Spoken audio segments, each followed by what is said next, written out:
Mais le principal problème et le plus récent, c'est l'augmentation des prix et la transition vers l'électrique qui fait baisser les ventes. Le risque, c'est effectivement qu'en laissant produire des voitures chinoises en Europe, on les laisse s'implanter plus rapidement et donc évidemment qu'on vende moins de voitures en termes de part de marché.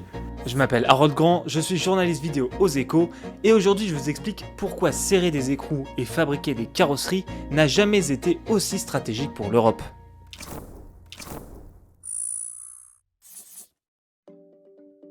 Avant de vous parler des voitures chinoises, il faut que je vous parle d'usine. Parce qu'une usine de voitures, c'est un peu particulier. C'est rentable seulement si ça tourne à fond, ou presque.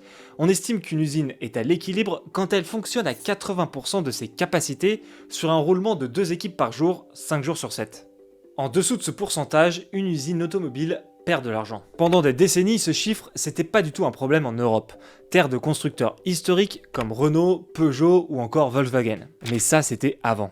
Il y a eu des crises comme en 2008 par exemple, il y a eu le Covid, il y a eu la crise des semi-conducteurs. Yann Duvert est journaliste aux Échos spécialisé dans le secteur automobile. Mais le principal problème et le plus récent, c'est l'augmentation des prix et la transition vers l'électrique qui fait baisser les ventes. Depuis le Covid, on est à moins 20% de ventes en France. Donc si on vend moins de voitures, on en produit moins et donc ça fait de la place dans les usines.